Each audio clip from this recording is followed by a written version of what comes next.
ಎಲ್ಲರಿಗೂ ನಮಸ್ಕಾರ. ಎಲ್ಲರೂ ಚೆನ್ನಾಗಿದ್ದೀರಾ ಅಂತ ಭಾವಿಸ್ತೀನಿ. Welcome back to my channel. ಇವತ್ತಿನ recipe Hyderabad style egg curry. ತುಂಬಾ ಟೇಸ್ಟಿ ಆಗಿರುತ್ತೆ. ಚಪಾತಿಗಂತೂ ಒಳ್ಳೆ ಕಾಂಬಿನೇಷನ್. ಬನ್ನಿ ಹೇಗ್ ಮಾಡೋದಂತ ನೋಡೋಣ. ಮೊದಲಿಗೆ ಇವಾಗ ಒಂದು ಬೌಲ್ ನ ಇಟ್ಕೊಂಡು ಇದಕ್ಕೆ ಒಂದು 2 ಈರುಳ್ಳಿನ ಕಟ್ ಮಾಡಿ ಹಾಕೋತಾ ಇದ್ದೀನಿ. ಒಂದು 4 ಹಸಿರು ಮೆಣಸಿನಕಾಯಿ ಅಂದ್ರೆ ಖಾರಕ್ಕೆ ಅನುಗುಣವಾಗಿ ಹಾಕೊಳ್ಳಿ. ಒಂದು 3 ಬೆಳ್ಳುಳ್ಳಿ, ಒಂದು ಅರ್ಧ ಇಂಚಷ್ಟು ಶುಂಠಿನ ಹಾಕೋತಾ ಇದ್ದೀನಿ.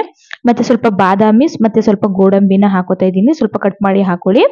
ಸ್ವಲ್ಪ ಪುದೀನ ಸೊಪ್ಪು ಮತ್ತೆ ಕೊತ್ತಂಬರಿ ಸೊಪ್ಪು ಇಷ್ಟನ್ನು ಹಾಕೊಂಡು ಒಂದು ಮಿಕ್ಸಿ ಜಾರ್ಗೆ ಹಾಕೊಂಡು ಸ್ವಲ್ಪ ನೀರನ್ನ ಸೇರಿಸ್ಕೊಂಡು ನೈಸ್ ಆಗಿ ರುಬ್ಬಿಟ್ಕೋಬೇಕಾಗುತ್ತೆ. ರುಬ್ಬಿರೋಂಥದ್ದನ್ನ ಒಂದ್ ಸೈಡ್ಗೆ ಇವಾಗ ಒಂದು 6 ಮೊಟ್ಟೆನ ಬೇಯಿಸಿ ಇಟ್ಕೊಂಡಿದೀನಿ. ಮೊದ್ಲಿಗೆನೆ ಈ ಬೇಯಿಸಿರೋಂಥ ಮೊಟ್ಟೆನ ಒಂದ್ ಸೈಡ್ಗೆ ಎತ್ತಿಟ್ಕೊಳ್ಳೋಣ. ಮತ್ತೆ ಒಂದು ಬಾಂಡ್ಲಿನ ಇಟ್ಕೊಂಡಿದೀನಿ. ಇದಕ್ಕೆ ಇವಾಗ ಒಂದ್ 4 ಟೇಬಲ್ ಸ್ಪೂನ್ ಅಷ್ಟು ಎಣ್ಣೆನ ಹಾಕೋತಾ ಇದ್ದೀನಿ. ಹಾಕೊಂಡು ಎಣ್ಣೆ ಬಿಸಿ ಆದ್ಮೇಲೆ 1 ಸ್ಪೂನ್ ಅಷ್ಟು ಸಾಯಿ ಜೀರನ ಹಾಕೋತಾ ಇದ್ದೀನಿ.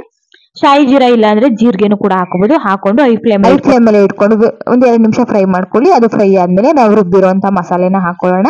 ಹಾಕೊಂಡು ಇದನ್ನು ಸಹ ಐ ಫ್ಲೇಮ್ ಮೇಲೆ ಇಟ್ಕೊಂಡು ಚೆನ್ನಾಗಿ ಕುದಿಸ್ಕೋಬೇಕಾಗುತ್ತೆ. ನಾವು ಹಸಿರು ಮೆಣಸಿನಕಾಯಿ ಮತ್ತೆ ಪುದೀನ ಸೊಪ್ಪು, ಕೊತ್ತಂಬರಿ ಸೊಪ್ಪು ಎಲ್ಲ ನಾವ್ ಏನ್ ಮಾಡಿದೀವಿ ಅಂದ್ರೆ ಡೈರೆಕ್ಟ್ ಆಗಿ ಹಂಗೆ ಹಾಕೊಂಡಿದೀವಿ, ಫ್ರೈ ಮಾಡಿ ಹಾಕಿಲ್ಲ. ಸೊ ಹಂಗಾಗಿ ಇದು ಚೆನ್ನಾಗಿ ಕುದಿಬೇಕಾಗುತ್ತೆ. ಒಂದು ಲಿಡ್ ನ ಕ್ಲೋಸ್ ಮಾಡಿ ಒಂದ್ 2 ರಿಂದ 3 ನಿಮಿಷ ಬೇಯಿಸ್ಕೊಳ್ಳಿ. ನೋಡ್ತಾ ಇರ್ಬೋದು ಇವಾಗ ಒಂದ್ 3 ನಿಮಿಷ ಆಗಿದೆ. ಸ್ವಲ್ಪ ನೀರಿನ ಅಂಶ ಕೂಡ ಕಮ್ಮಿ ಆಗಿದೆ. ಇದಕ್ಕೆ ಇವಾಗ ಮಸಾಲೆಗಳನ್ನ ಹಾಕೊಳ್ಳೋಣ.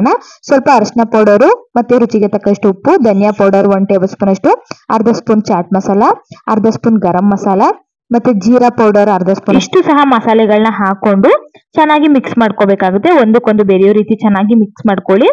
ನಾವು ಹಾಕಿರುವಂತ ಮಸಾಲೆಗಳೆಲ್ಲ ಮೊದ್ಲೇ ನಾವು ರುಬ್ಬ ಹಾಕಿರುವಂತ ಮಸಾಲೆ ಜೊತೆಗೆ ಒಂದಕ್ಕೊಂದು ಬೆರೆತ್ಕೋಬೇಕು. ನೋಡ್ತಾ ಇರ್ಬೋದು ಈ ರೀತಿ ಆದ್ಮೇಲೆ ಸ್ವಲ್ಪ ಕಲರ್ ಚೇಂಜ್ ಆಗಿದೆ ನೋಡಿ. ಒಂದ್ 2 ನಿಮಿಷ ಫ್ರೈ ಮಾಡ್ಕೊಂಡ್ರೆ ಸಾಕು.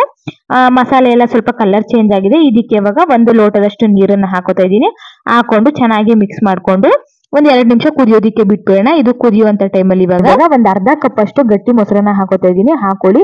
ಮೊಸರನ್ನ ಹಾಕೋಬೇಕಾದ್ರೆ ಸ್ಟವ್ ನ ಆಫ್ ಮಾಡ್ಬಿಡಿ. ಆಫ್ ಮಾಡಿ ಚೆನ್ನಾಗಿ ಕಲ್ಸ್ಕೊಂಡು ಆ ನಂತರ ಸ್ಟವ್ ನ ಆನ್ ಮಾಡ್ಕೋಬೇಕಾಗುತ್ತೆ, ಕುದಿಸ್ಕೋಬೇಕಾಗುತ್ತೆ. ಐ ಫ್ಲೇಮ್ ಅಲ್ಲಿ ಇಟ್ಕೊಂಡು ಚೆನ್ನಾಗಿ ಕುದಿಸ್ಕೊಳ್ಳಿ. ಒಂದ್ 2 ನಿಮಿಷ ಚೆನ್ನಾಗಿ ಕುದ್ದಾದ್ಮೇಲೆ ಇದಕ್ಕೆ ನಾನು ಇವಾಗ ಒಂದು 3 ಟೇಬಲ್ ಸ್ಪೂನ್ ಅಷ್ಟು ನಾನು ಫ್ರೆಶ್ ಕ್ರೀಮ್ ನ ಹಾಕೋತಾ ಇದ್ದೀನಿ. ಫ್ರೆಶ್ ಕ್ರೀಮ್ ಇಲ್ಲ ಅಂದ್ರೆ ಸ್ಕಿಪ್ ಕೂಡ ಮಾಡ್ಬೋದು, ಹಾಕ್ಲೇಬೇಕಂತ ಏನಿಲ್ಲ. ಇದನ್ನು ಸಹ ಹಾಕೊಂಡು ಚೆನ್ನಾಗಿ ಒಂದಕ್ಕೊಂದು ಬೆರೆಯೋ ರೀತಿ ಮತ್ತೆ ಮಿಕ್ಸ್ ಮಾಡ್ಕೊಳ್ಳಿ. ಇದು ಕುದಿಯುವಂತ ಟೈಮಲ್ಲಿ ಇವಾಗ ನೋಡ್ತಾ ಇರ್ಬೋದು ಚೆನ್ನಾಗಿ ಆಲ್ಮೋಸ್ಟ್ ಕುದೀತಾ ಇದೆ. ಇವಾಗ ಲಾಸ್ಟ್ ಅಲ್ಲಿ ಸ್ವಲ್ಪ ಕೊತ್ತಂಬರಿ ಸೊಪ್ಪನ್ನ ಹಾಕೋತಾ ಇದ್ದೀನಿ. ಹಾಕೊಂಡು ಚೆನ್ನಾಗಿ ಮಿಕ್ಸ್ ಮಾಡ್ಕೊಂಡು ಒಂದ್ 3 ರಿಂದ 4 ನಿಮಿಷ ಚೆನ್ನಾಗಿ ಹುರ್ಕೊಂಡ್ರೆ ನಮಗೆ ಗ್ರೇವಿ ನೋಡ್ತಾ ಇರ್ಬೋದು ಯಾವ ರೀತಿ ಥಿಕ್ನೆಸ್ ಬಂದಿದೆ ಅಂತ ಹೇಳಿ. ಇಷ್ಟು ಥಿಕ್ನೆಸ್ ಬಂದಾಗ ಬೇಯಿಸಿರುವಂತಹ ಮೊಟ್ಟೆನ ಹಾಕೋತಾ ಇದ್ದೀನಿ. ಹಾಕೊಂಡು ಒಂದಕ್ಕೊಂದು ಬೇರೆಯೋ ರೀತಿ ಮತ್ತೆ ಮಿಕ್ಸ್ ಮಾಡ್ಕೋಬೇಕಾಗುತ್ತೆ. ನಮ್ಗೆ ಸ್ವಲ್ಪ ಲಿಕ್ವಿಡ್ ರೀತಿ ಬೇಕು ಅಂತ ಅಂದ್ರೆ ಕರಿ ಸ್ವಲ್ಪ ನೀರನ್ನ ಸೇರ್ಸ್ಕೋಬೇಕಾಗುತ್ತೆ. ನೋಡ್ತಾ ಇರ್ಬೋದು ಇವಾಗ ಚೆನ್ನಾಗಿ ಮಿಕ್ಸ್ ಆದ್ಮೇಲೆ ಮತ್ತೆ ನಾನು ಒಂದ್ ಅರ್ಧ ಗ್ಲಾಸ್ ಅಷ್ಟು ನೀರನ್ನ ಹಾಕೋತಾ ಇದ್ದೀನಿ. ಹಾಕೊಂಡು ಚೆನ್ನಾಗಿ ಮತ್ತೆ ಮಿಕ್ಸ್ ಮಾಡ್ಕೊಳ್ಳಿ. ಸ್ವಲ್ಪ ಐ ಫ್ಲೇಮ್ ಅಲ್ಲಿ ಇಟ್ಕೊಂಡು ಬೇಯಿಸ್ಕೋಬೇಕಾಗುತ್ತೆ. ಅವಾಗ ಕೈ ಆಡ್ತಾನೆ ಇರಬೇಕು ಇದು ಗ್ರೇವಿಗೆ, ಇಲ್ಲ ಅಂದ್ರೆ ತಳ ಹಿಡಿದ್ಬಿಡುತ್ತೆ. ಸೊ ಹಂಗಾಗಿ ಮತ್ತೆ ಒಂದು ಲಿಡ್ ನ ಕ್ಲೋಸ್ ಮಾಡಿ ಒಂದ್ 2 ನಿಮಿಷ ಮತ್ತೆ ಬೇಯಿಸ್ಕೊತಾ ಇದ್ದೀನಿ. ಬೇಯಿಸ್ಕೊಂಡ್ರೆ ರೆಡಿ ಆಯ್ತು ಅಂತಾನೆ ಹೇಳ್ಬೋದು. ಹೈದರಾಬಾದ್ ಸ್ಟೈಲ್ ನ ಎಗ್ ಕರಿ ಸಕ್ಕತ್ತಾಗಿರುತ್ತೆ. ಟೇಸ್ಟ್ ಅಂತೂ ಚಪಾತಿ ಪೂರಿ ರೋಟಿಗೆಲ್ಲ ಒಳ್ಳೆ ಕಾಂಬಿನೇಷನ್ ಅಂತಾನೆ ಹೇಳ್ಬೋದು. ಎಗ್ ಕರಿ ರೆಸಿಪಿ ಇಷ್ಟ ಆಗಿದ್ರೆ ಲೈಕ್ ಮಾಡಿ, ಶೇರ್ ಮಾಡಿ, ಕಮೆಂಟ್ ಮಾಡಿ. ಮತ್ತೆ ಸಿಗ್ತೀನಿ ಮುಂದಿನ ವಿಡಿಯೋ ಜೊತೆಗೆ.